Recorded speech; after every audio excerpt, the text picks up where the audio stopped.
Дон является крупнейшей водяной артерией протяженностью около 1900 километров и соединяющей несколько областей России. С давних времен эту реку называли Танаис. К этому имени прибегал, в частности, Геродот. Разумеется, слово это имеет древнегреческие корни. Но какими бы значимыми фигурами в истории не были античные мудрецы, все они ошибались насчет его русла. С приходом скифов он обрел свое привычное нашему уху имя. Кстати, переводится Дон или Дану, как его называли сарматы и скифы, как река или просто вода.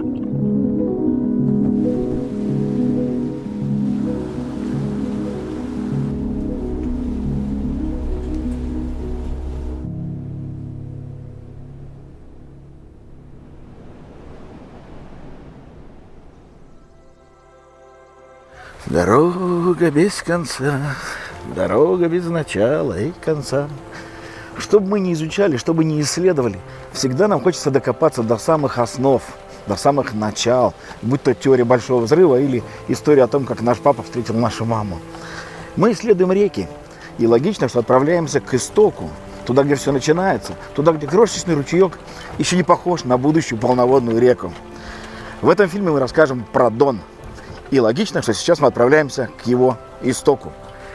Дорога без конца, дорога без начала и конца.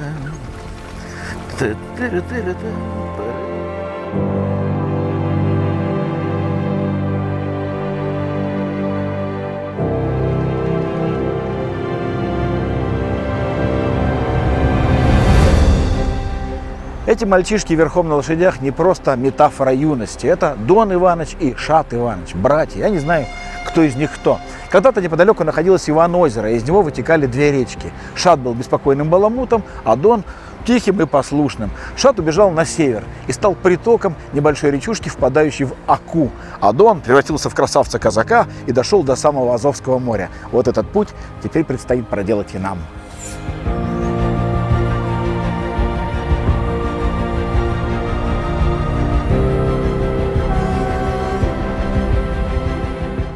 Новомосковский город сравнительно молодой. В 1930 году он назывался Бобрикой.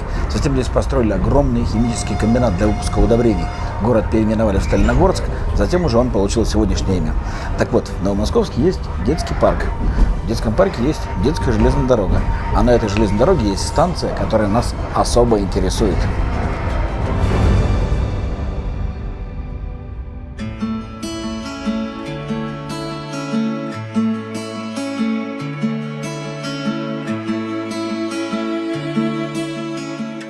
Так откуда же вытекает Дон? Вот из-под этого камня, если верить надписи «Исток реки Дон». Правда, некоторые скептически настроенные местные жители утверждают, что вода сюда поступает из водопроводного крана. Видите, все, что касается Дона, с самого начала непонятно и загадочно. Долгое время исток Дона не был никак облагорожен, пока им не занялись городские власти под конец перестройки. Современный вид исток обрел в парке Новомосковска только в 2000 году. Детально изучив эту проблему, наша экспедиция сформулировала собственную версию ответа на вопрос, где же исток Дона. Здесь множество родников, и только все вместе, объединившись, как эти витязи, они совместными усилиями и порождают великую реку Дон.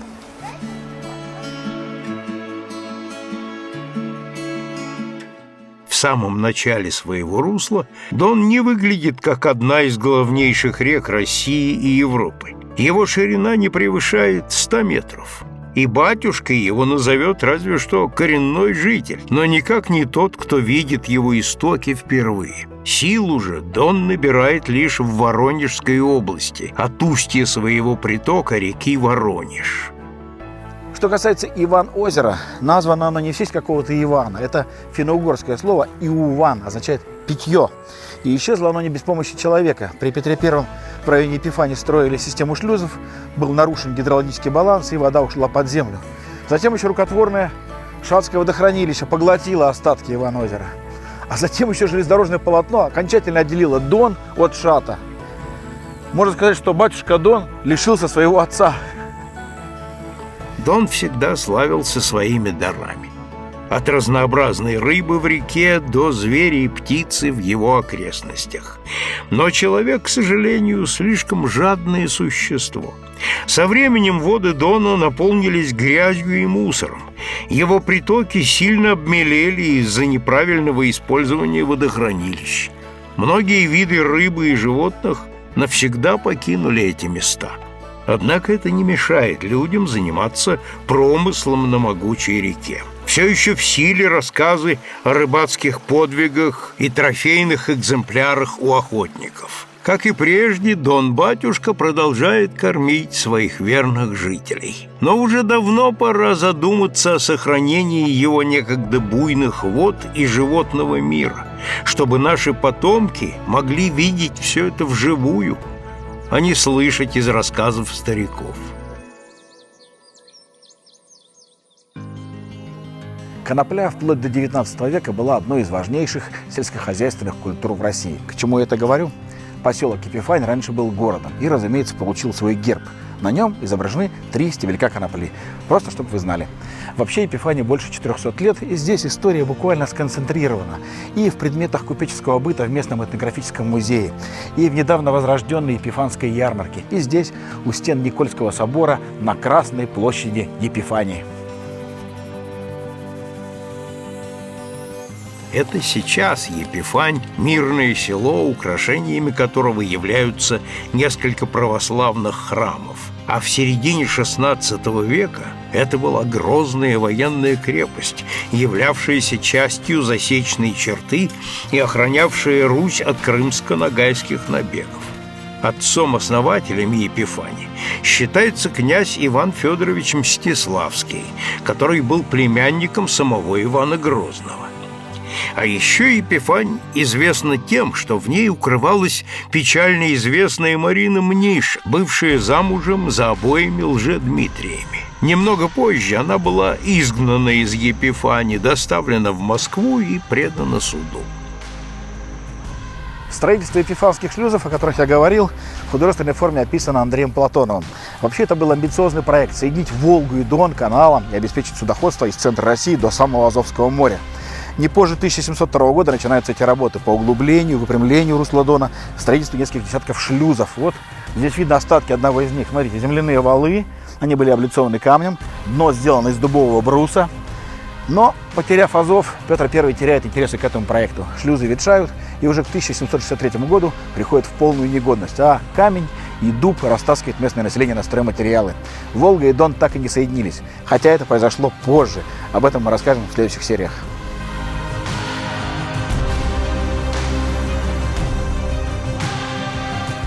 А от Успенской церкви, что на Федосином городище, открывается захватывающий вид на Дон, поскольку Епифань – это самая высокая точка во всей этой местности. А Дон течет в сторону Куликова поля. Собственно, и нам туда же.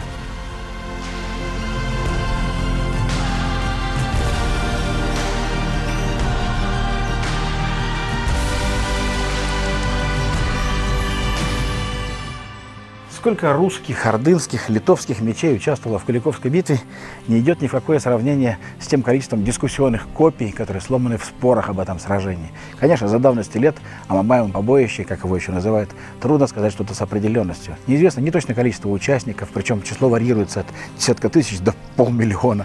Неизвестно, был ли ранен Дмитрий Донской или остался цел и невредим. Неизвестно даже, был ли поединок Пересвета с Челубеем, или это красивая легенда. Единственное, о чем можно с точностью утверждать, это место. В летописях оно указано ясно и понятно. Впадение реки Непрядва в реку Дон.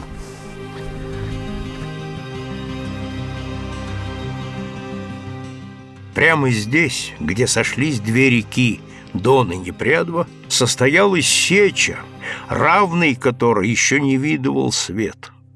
Войска Дмитрия Донского встали стеной на пути Мамая. Поражение в Куликовской битве стало началом конца Великой Золотой Орды. Кстати, 21 сентября утвержден на законодательном уровне как День победы русских полков над монголо-татарами. Вот здесь и произошло сражение. О его историческом значении тоже очень много спорят, но мы не будем включаться в дискуссии, скажем лишь то, что не вызывает сомнений. Для Мамая это поражение стало началом конца. Вскоре его армия была разбита Тохтамышем, законным правителем Золотой Орды, Чингизидом, а сам Мамай погиб. Для Дмитрия Донского, наоборот, победа на Куликовом поле обеспечила возвышение Московского княжества. И мы теперь живем в стране, в которой столица не Тверь, не Рязань, как могло бы быть, а Москва.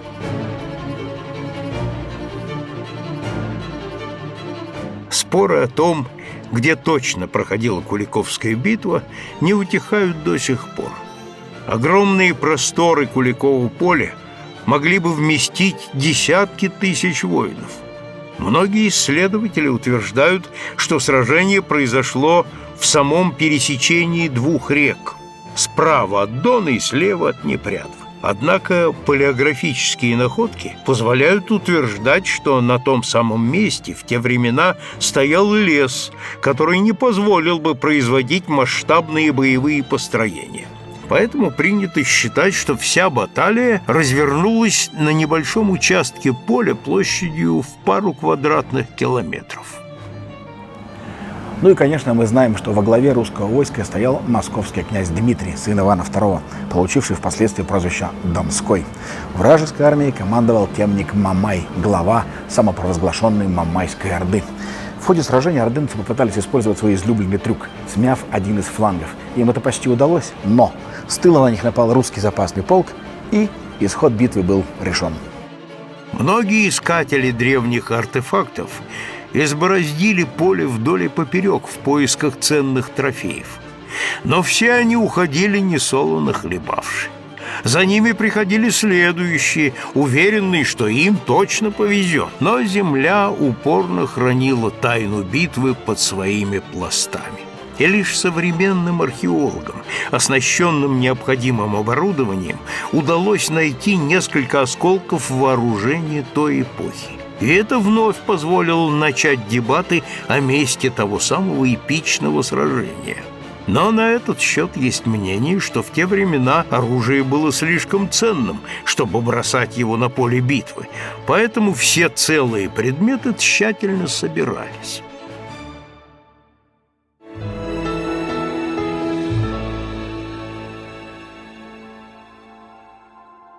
Недалеко от Куликового поля есть еще одно место массового паломничества. Это музей Святой Матроны Московской. Матрона Никонова родилась здесь, в селе Себино, в крестьянской семье. Родилась она незрячей, а в 17 лет у нее еще и отнялись ноги. Но с детских лет она обрела дар исцеления.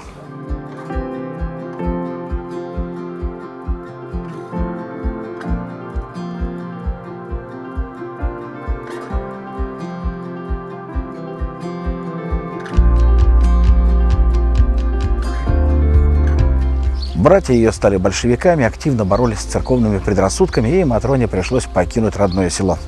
Она переехала в Москву, несмотря на все гонения и запреты, принимала по 40 страждущих в день, даря им исцеление. В Москве она и скончалась, и в 1999 году Матрону Московскую канонизировали. Многие люди идут со своими бедами к мудрецам, целителям и знахарям.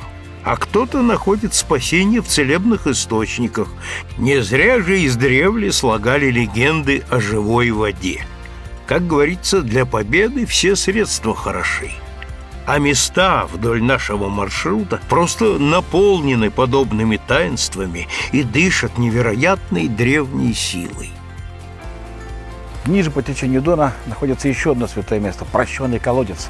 По преданию, именно в его целебных водах омывали раны русские воины после Куликовской битвы.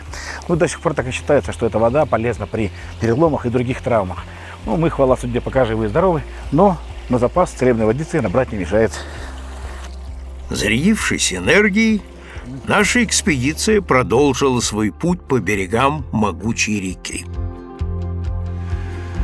Мы находимся в самом начале своего пути, и пересечь нам предстоит еще не 100 километров, чтобы познакомиться поближе с этими живописными местами и, возможно, узнать несколько секретов, которые таит Донская земля.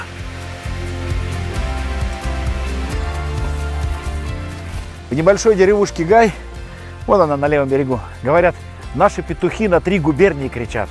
И дело тут не в особых вокальных способностях местных петухов, а в том, что здесь, на берегу Дона, сходятся три области.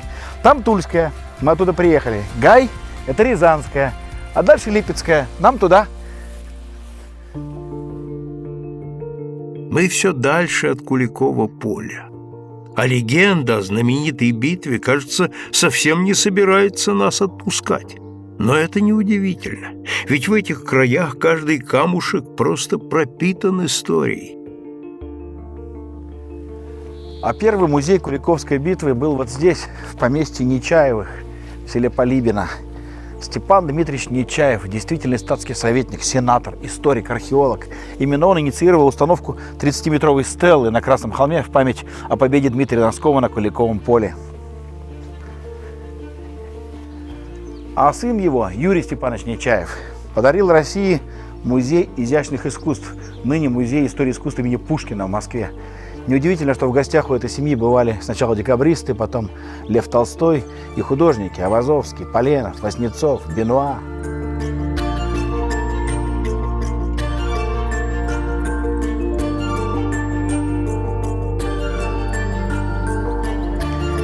А эту водонапорную башню спроектировал и построил сам Шухов. Не случайно она напоминает его же более позднюю работу «Шаболовскую телевышку».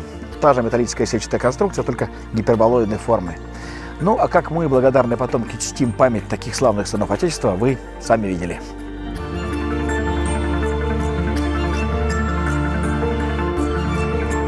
Кстати, Шухов позаимствовал идею сетчатого плетения у обычной крестьянской корзины. Башен с подобной гиперболоидной конструкцией на сегодня всего 3 в России. А это является первой не только в нашей стране, но и в мире. Робин Гуд, Соловей-разбойник, Черная борода. Имена этих легендарных разбойников знает каждый. Кого-то они пугали и грабили, а для кого-то становились спасителями. А уж истории об их кладах просто не счесть.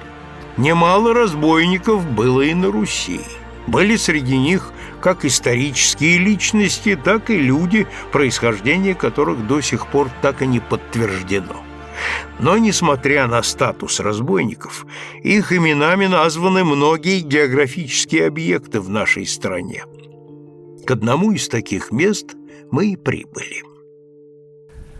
Жили 12 разбойников, был Кудеяр атаман.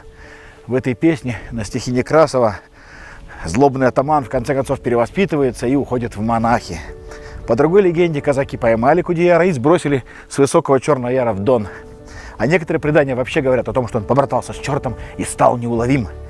Мест, где Кудеяр атаман якобы закопал свои несметные сокровища, несколько сотен. И вот одно из них.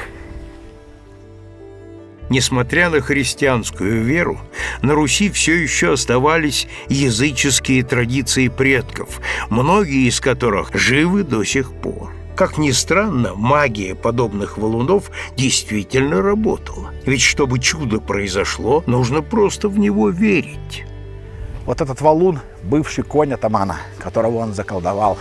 Конь-камень или Кудеяр-камень лежит на высоком берегу Дона, недалеко от села Долгое. Народная тропа сюда не зарастает, легенда жива. Хотя валуны эти, на самом деле, ледникового происхождения, прикатили сюда аж из самой Скандинавии. Но женщины по сию пору приходят сюда в надежде забеременеть. А молодые пары в расчете на долгую и счастливую семейную жизнь. Хотя сам Кудеяр примерным семьянином далеко не был. Днем с полюбовницей тешился, ночью набеги творил. Названия городам и рекам во времена Петра давались по наитию. Медведица, Тихая, Осереть. Встречаются среди них и съедобные, например, Икорец, Калач, Хмелинка. И у каждого такого названия есть своя история. Прямо тут, на правом берегу реки, расположилась еще одна съедобная деревня – Масловка. Но вот она уже названа в честь своего основателя – купца Маслова. Деревня Масловка, в которой я живу уже несколько лет, переехав из Москвы, это очень такое интересное сегодня неформатное явление, потому что мы здесь не только делаем французский сыр по древним технологиям, не только собираемся делать хамон по таким же древним технологиям, выращиваем свое мясо. Вот. Мы пытаемся воссоздать ту модель деревенской экономики, которая, в общем-то, не очень сегодня характерна для нашей страны. Модель микроферм широко применяется в Западной Европе, где небольшие семейные предприятия обрабатывают около 70% всей земли. Подобным фермам оказывается широкомасштабная поддержка. В нашей стране такие модели пока слабо распространены среди предпринимателей. Источником развития нашей страны являются люди, земля, плодородность наших просторов, полноводность наших рек, которые, к сожалению, сейчас начали усыхать, а также традиции, культура, смекалка, ум, заветы предков, традиции прадедов и так далее. Первые изображения процесса изготовления сыра в бурдюках сохранились на стенах гробниц шумерских правителей. В дальнейшем технология сыра распространилась в Индию, Тибет и Россию. Затем через Днепр, Днестр, через Каспийское и Черное моря в страны Европы. Таким образом, сыр в России появился задолго до того, как он появился во Франции.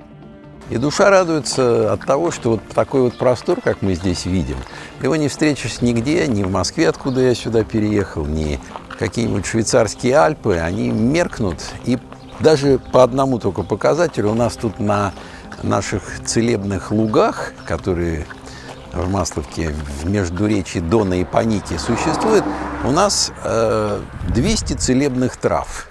Список лекарственных трав при Доне довольно обширен. Тут и пустырник, и девесил, и душица, и ежевика. Некоторые ценны листвой, некоторые корнями. А молоко, которое дают коровы и козы, гораздо полезнее того, которое мы привыкли пить. Разобравшись во всех сортах сыра и отведав каждый, мы отправились вниз по течению в город Донков. По легенде, раньше город назывался Донков, но его сожгли вместе с названием монголо-татары в XVI веке. Позже казаки его заново отстроили, но поменяли букву в названии, на всякий случай. В Донкове существует картинная галерея, которую основал местный художник Андрей Платнов. В народе ее называют «Малой Третьяковкой». Тут можно встретить оригинальные полотна таких мастеров, как Решетников, Серов или Цыгаль. Да-да, именно оригинальные. Вот такие ценные сюрпризы может таить небольшой город на Дону. Усилиями другого энтузиаста Ивана Шевлякова город получил еще один уникальный для райцентра объект – планетарий. Представляете, как повезло здешним детишкам изучать звездное небо не по бумажным картам, а в таинственном полумраке настоящего планетария. Кстати, оборудование до сих пор работает, планеты двигаются, звезды мерцают, кометы летят. Пойдемте посмотрим.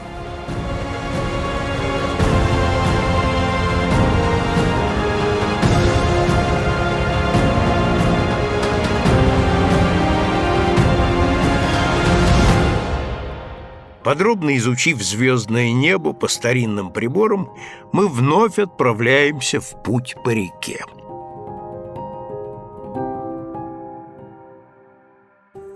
Исторически Дон являлся приграничным рубежом, на котором возводились крепости и поселения для охраны границ Руси от набегов кочевников. Поэтому практически каждый населенный пункт на нашем маршруте так или иначе связан с той историей. Не стал исключением и город Лебедянь. Годом его основания принято считать 1613, когда небольшое село боярина Вельяминова становится государевым городом. Но археологические находки в его окрестностях позволяют смело утверждать, что люди жили тут уже в VIII-IX веке. Лебедянь – город с красивым названием в честь красивой птицы. Город с 400-летней историей. Когда-то славился своей знаменитейшей ярмаркой, славился своим первым в России ипподромом. Здесь неплохо сохранилась купеческая застройка. Но сегодня туристы приезжают в Лебедянский район в основном ради его древних монастырей. Свято-Троицкий женский монастырь был основан в 1621 году, но после дважды претерпел разрушение. В 1764 году от пожара и в 30-х годах XX века, когда правила всем советская власть. Тогда на его территории большевиками был открыт зоотехникум. Лишь в 2005-м началось полномасштабное восстановление монастыря, чтобы жизнь духовную людям поднимать. Благое дело, что тут скажешь.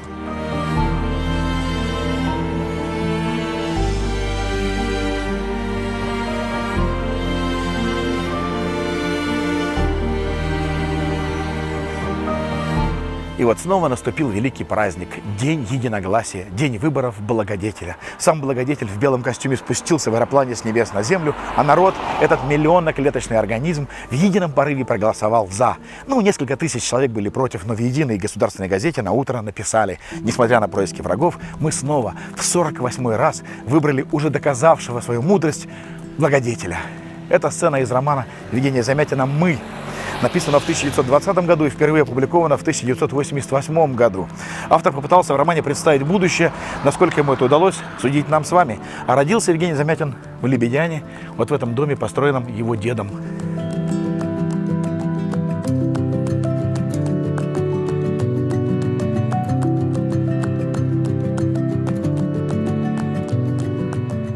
Учился будущий писатель в Лебедянской гимназии, затем в Воронежской, а потом закончил кораблестроительный факультет в Санкт-Петербурге. Работал на верфях, в том числе в Англии, строил для России ледоколы. Например, ледокольный пароход Александр Невский, который потом получил имя Ленин. Не путайте с атомным ледоколом Ленин, это другое судно. Но инженерной карьере Замятин предпочел литературную деятельность, из-за которой впоследствии, собственно, и вынужден был эмигрировать. В 1931 году он покинул Россию, а в 1937 скончался в Париже. Не буду сейчас оценивать все литературное наследие Замятина, скажу только свое мнение. Если бы не было романа «Мы», на мой взгляд, не было бы потом ни Олдоса Хаксли с его «Дивным новым миром», ни Джорджа Оруэлла с его 1984 и вообще жанра современной антиутопии.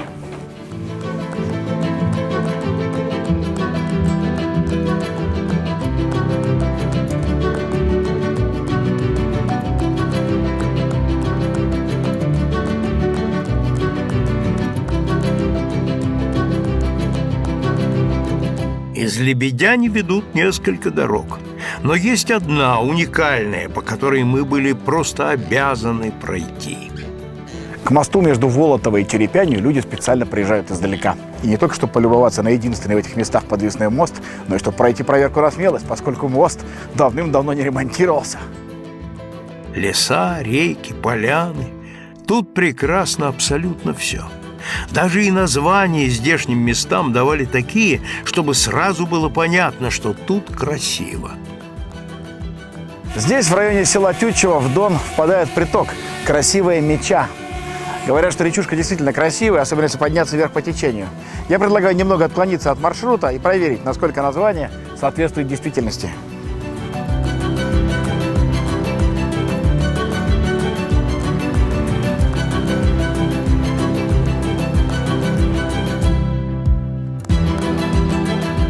Вот эти необычные известняковые образования, Кураповские скалы, когда-то лежали на дне мирового океана Тетис, а сегодня радуют глаз туристов необычностью ландшафта.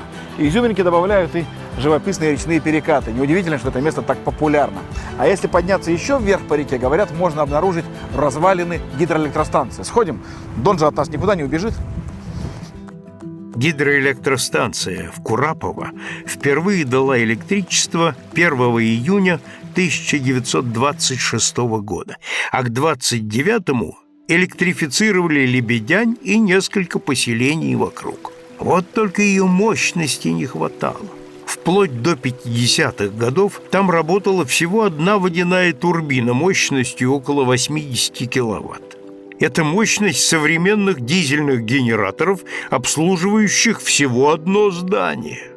В 1953 году Кураповская ГЭС прекратила свое существование, а за электрификацию района стала отвечать Троекуровская, в 5 раз мощнее. Троекуровская ГЭС, построенная в 50-х годах, уже в 70-х оказалась нерентабельной, была остановлена. Местным жителям досталось в подарок вот это архитектурное сооружение. Посмотрите, какая арочная конструкция, просто Франция какая-то. Причем плотина была сконструирована так, что весной лед аккуратно переползал через бетонную преграду без всякого ущерба для сооружения. Инженерная мысль. Ну что, не зря делали крюк. Возвращаемся на Дон. Сегодня руины ГЭС привлекают массы туристов, жаждущих сделать дерзкое фото на фоне развалин и крутых перекатов. А вот местные смельчаки изредка продолжают купаться в этих опасных водах, несмотря на то, что эти ветхие плиты скоро окончательно обрушатся.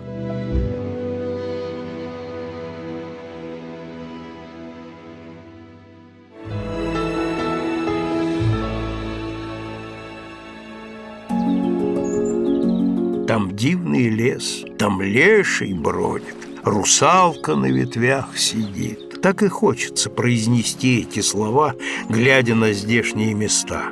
Тут все словно сошло со страниц доброй русской сказки, чтобы подарить нам свою историю.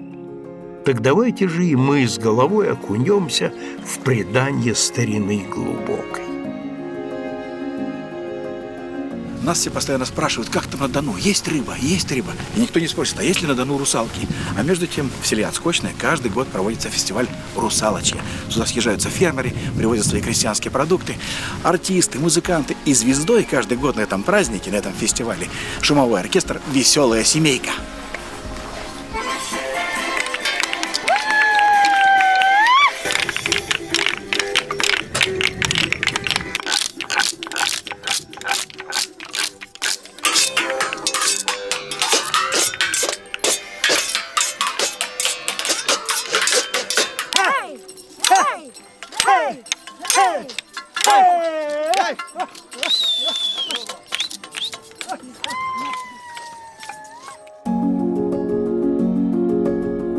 Местный краеведческий музей – это просто кладезь предметов утвари, обихода и прочих необходимых в быту вещей. Куда ни глянь, кругом столько антиквариата, чудом дожившего до наших времен. Действительно, настоящая сказка. Сознаться, мы то и дело бросали взгляды по сторонам в поисках ступы Бабы-Яги, скатерти-самобранки или говорящей печки. А уж до чего народ тут охотлив до баек, до историй, просто диву даешься. Существует легенда о камне желаний. Было это в веке 17-м. Один из казачьих конных разъездов возвращался к себе в станицу. День был жаркий, остановились они, спешились около 2 больших валунов. От одного веяло прохладой, и один молодой казак прислонился к нему. Прислонился и, как будто приобняв, загадал желание, какова будет его дальнейшая судьба. И тут он увидел свою будущую невесту, сватовство, своих детей. И чем дальше он думал, тем больше ему виделось. Он увидел, как растет, укрепляется государство российское, как оно становится империей, и вдруг у него перед глазами потекли кровавые реки. Закричал казак от ужаса. Ну, в общем, когда вернулись в станицу, собрали круг, и атаман на этом, на казачьем собрании решил, что злополучное место нужно взорвать, дабы другим неповадно было. В общем, когда появился здесь музей краеведческий, кто-то вспомнил из стариков, говорит, да там на дне карьера камень лежит красивый, давайте его в музее поставим. Но решили оба камня не брать, дабы неповадно было будущее свое видеть. А еще местные говорят, что коли вставить руки в 2 прорези в камне, да желание загадать, то оно непременно сбудется. Верить в это или нет – дело каждого. Но мы на всякий случай загадали себе успеха в нашем путешествии. Чем черт не шутит? За этим занятием и застал нас вечер. нужно было располагаться на ночлег. А на другой стороне местной речушки, как нельзя кстати, расположился небольшой постоялый двор. И даже он сумел удивить нас сочетанием современных условий и старого антуража.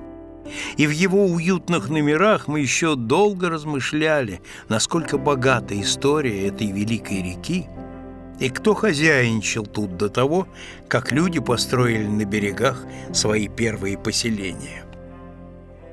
Наши вечерние размышления продолжил на следующее утро один местный житель.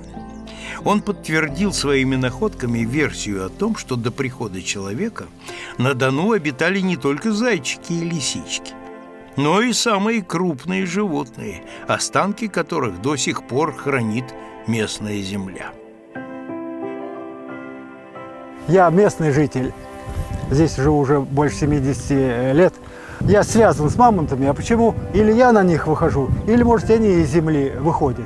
Мамонты жили в этой местности где-то 15-30 тысяч лет до нашей эры, когда здесь была вечная мерзлота. Первый мамонт в 1968 году просто нашли школьники, и мне передали его, и мы начали раскопки. 3,5 метра бивень мамонта был. В нашем музее село Скочно, он районный музей, и все экспонаты последнего мамонта я передал сюда. 5-й мамонт нашли в том же овраге, где я нашел второго, который с глины торчал.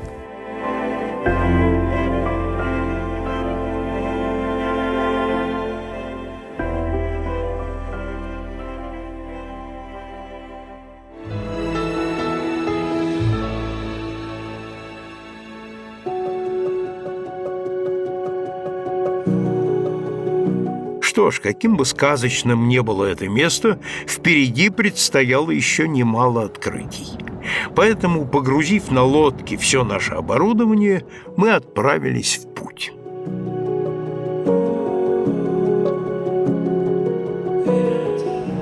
Как на Черный берег на широкой речке вывели татары 40 тысяч лошадей.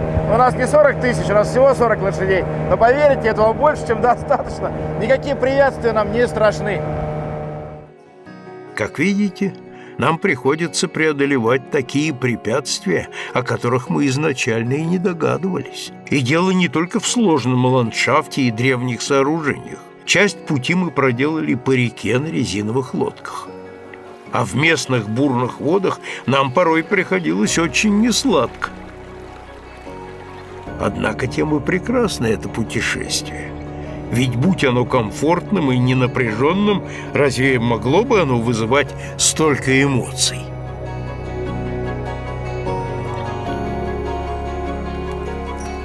В нашем путешествии нередко на месте старинных храмов и бывших помещичьих усадеб мы находим одни лишь развалины.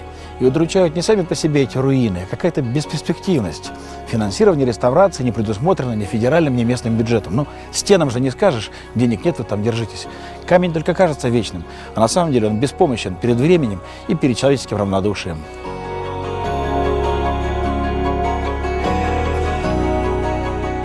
Несмотря на то, что от некогда крепких зданий до нынешних времен дошли в большинстве своем лишь стены, все равно на ум приходят строки великого русского поэта Александра Сергеевича Пушкина.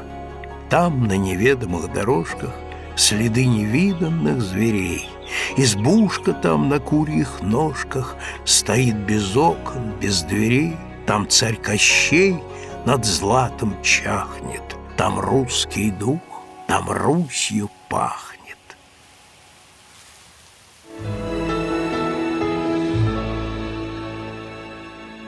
Говорят, что заповедник Галичья гора вошел в книгу Гиннесса как самый маленький заповедник в мире. Тем не менее, на его скромной территории, во-первых, существуют редчайшие виды насекомых. Во-вторых, здесь растут травы, которых тут не должно быть. Альпийские, кавказские травы. Вот здесь они собраны для наглядности. А еще здесь находится один из немногих в России питомник хищных птиц. Здесь разводят и выращивают ястребов, соколов, орлов, беркутов, в общем, охотничьих птиц. Вот таких красавцев, которых в дикой природе становится все меньше и меньше. На Руси соколиная охота появилась где-то на рубеже 8-9 веков, скорее всего, благодаря кочевникам-хазарам. По преданию, у князя Олега в Киеве был соколиный двор.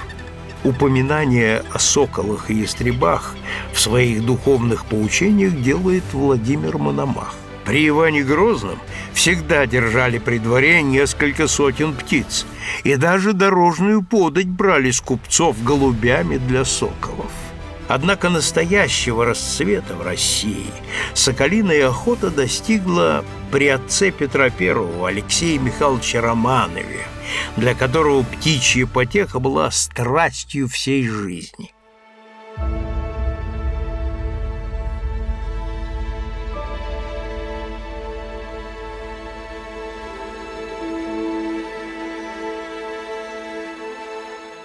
Задонский Рождество-Богородицкий монастырь основали два старца – Кирилл и Герасим, которые привезли сюда из Москвы копию Владимирской иконы Богоматери в 1610 году. А в конце 18 века, когда обитель уже отстроили из камня, сюда прибывает на покой, оставив епископскую кафедру, святитель Тихон. Здесь в молитвах и благочестии пишет он свои главные духовные труды об истинном христианстве, сокровища духовное и другие. А в 1861 году его причислили к лику святых. Поклониться Тихону и его мощам приезжают в Задонск православные со всего мира. Старец Тихон, в миру Тимофей Голенков, является одним из самых чистых примеров монашества и веры в Господа. О его деяниях и человеколюбии ходят легенды. Вот одна из историй, рассказанная преподобным Паисием Святогорцем, знавшим Тихона лично. В келье старца спокойно жили абсолютно все, от насекомых до мышей.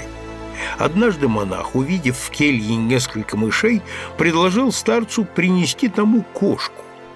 На что Тихон ответил: «У меня уже есть кошка. Она в 1,5 раза больше обычной и часто приходит ко мне». На самом деле это была лиса, которую старец постоянно подкармливал.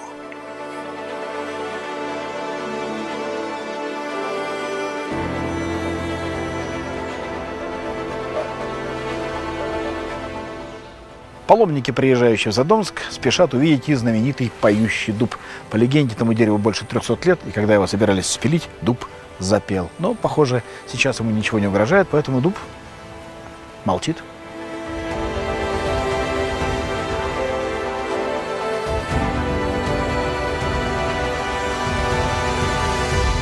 Кроме когда-то певшего дуба, в городе есть и другие деревянные достопримечательности. Юрий Седов, местный житель, врач, теперь на пенсии, устанавливает в городе необычные деревянные памятники. Мыши, градуснику, а это вот памятник пенициллину.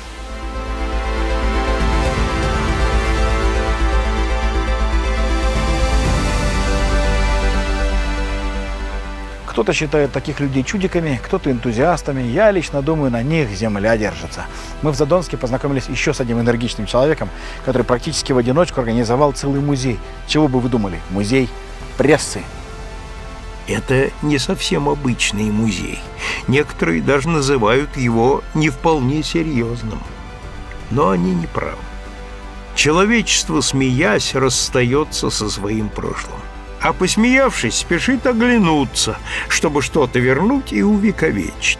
Уже вполне серьезно. Так появляются музеи. Задонский создавали не профессионалы, а журналисты, народ пытливый, смешливый и серьезный. Что получилось, судить вам. Вот так выразил свою мысль о музее «Антресоль» сам автор и его бессменный руководитель Александр Косякин.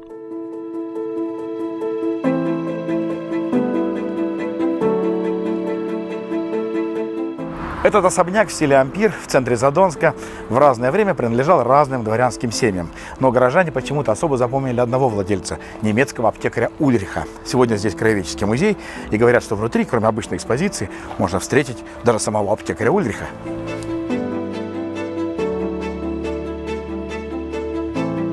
Наука о травах – это очень серьезная наука. И прежде чем готовить лекарственный чай, нужно выписать его рецепт, который состоит из 5 трав: листья земляники, душица, мята, чебрец и липа.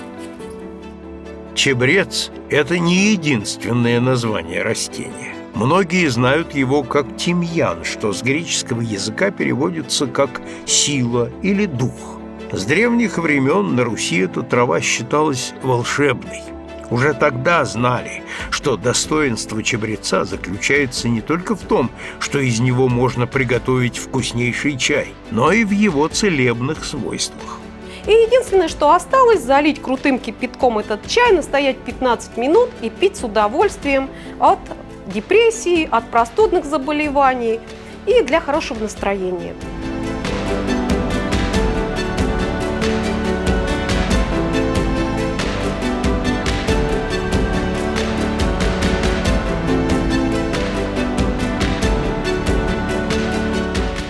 Ну что ж, вот у меня рецепт от аптекаря Ульриха. Это рецепт целебного чая, который помогает от депрессии.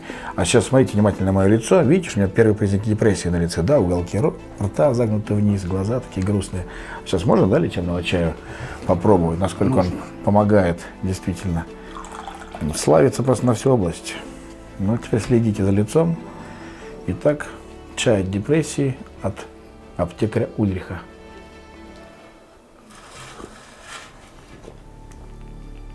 Помогает. Волны и ветер, дождь и солнце, преграды, которые можно было преодолеть, лишь взяв лодки на руки и обнеся их по берегу, и это только начало нашего долгого пути. Настоящий экзамен на прочность. Но таков суровый закон реки. Постичь истину может лишь сильный духом.